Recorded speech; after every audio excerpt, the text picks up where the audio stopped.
Hi everyone, I am Garvita, All India Rank 18 of RBI Grade B 2023, and today I'll be discussing my strategy for economic and social issues.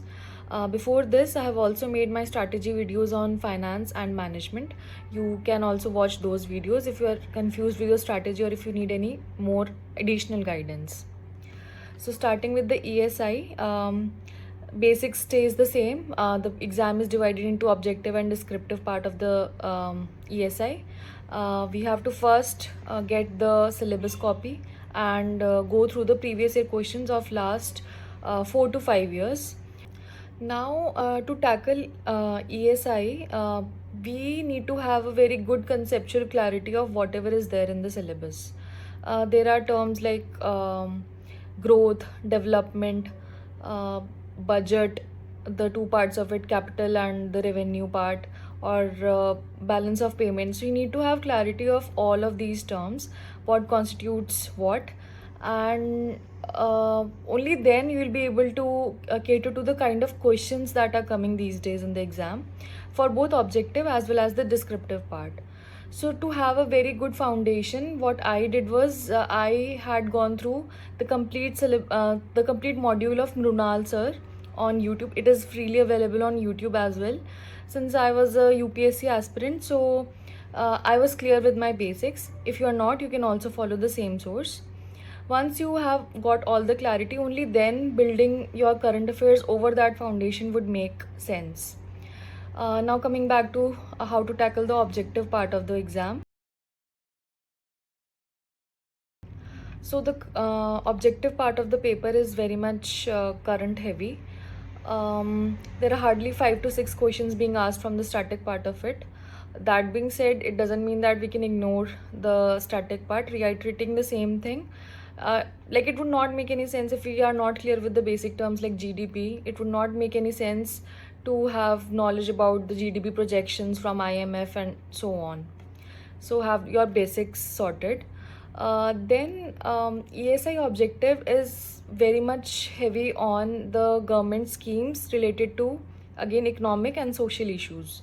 So it is advisable to do at least 6 months of schemes and reports, and not just the Indian reports, RBI and all, but also certain findings from the international reports like IMF, World Bank, etc. Mostly like the numbers, GDP projections, inflation projections and so on. I think that would be all for the objective part of it. Yeah, PIB can also is also one source which can be skimmed through, but I think that would be way too much. And since there is a lot of stuff to be remembered, so it is better if you restrict your source to just, like in my case, I was just following the EduTap course. I had prepared my schemes from their scheme tab.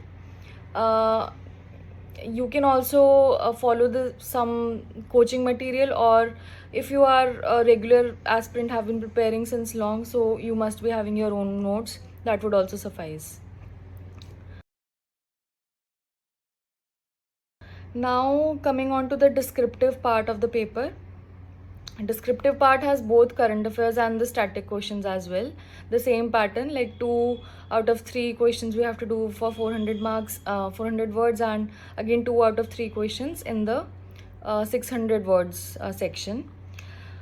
Um, to prepare well for the descriptive part, it is important to pick up material which you feel is relevant as per the syllabus. So we need to have the syllabus at all times. Again, like I said, in the management and finance strategy, we need to have at least 1 to 2 page of material for every keyword written in the syllabus. Only then we'll be able to handle any question from any dimension, whatever it is. I think the best source to prepare ESI is budget and economic survey.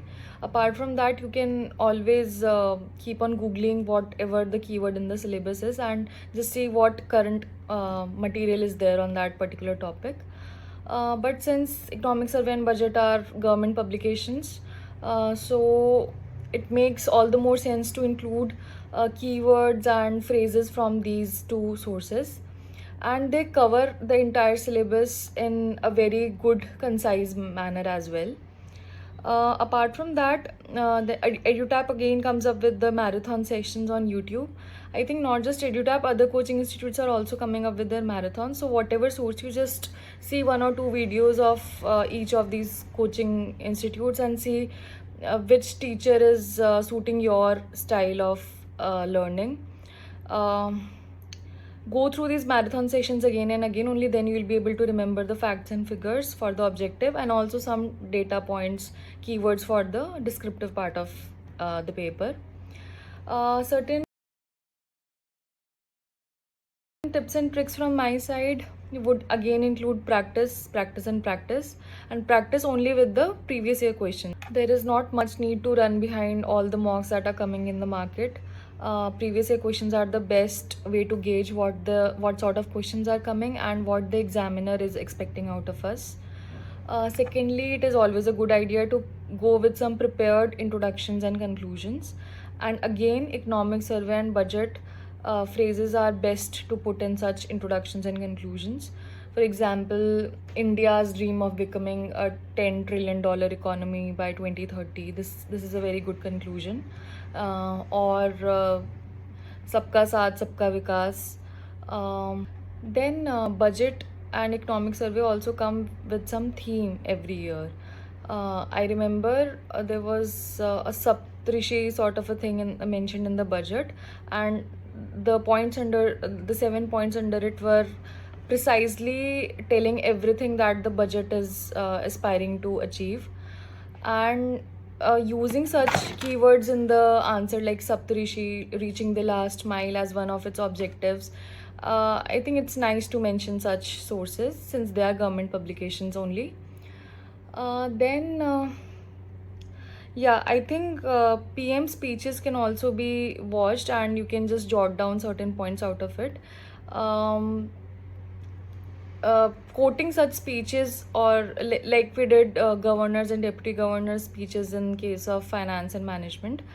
Here I think ESI, it would make more sense if we can give reference to certain speeches by the political leaders as well. So you can go through the 15th August speech of the Prime Minister and jot certain points down out of it and can use in your answers. Yeah, I think that would be all. Yeah, so for schemes, I think flashcards is one thing that you can use, since there's a lot of data in the schemes, and there are a lot of schemes. Like, even if you try to do cover just 6 months prior to the exam date, even that is way too much.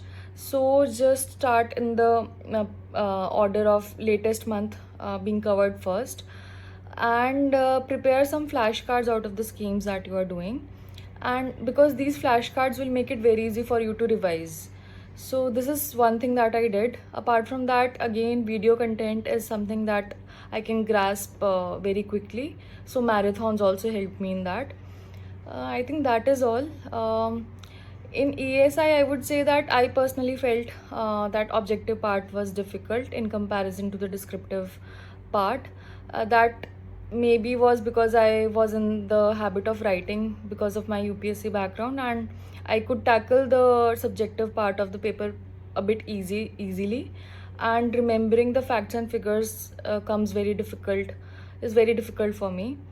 So even my scores reflect the same thing. So you also just try to understand what are your strengths and your weaknesses, and um, devise a strategy for yourself. That is, I think, in the end, that is only what works the best. I think that would be all from my side. And if you have any particular questions, any queries to be asked, please comment below and I'll be very happy to help. Thank you so much.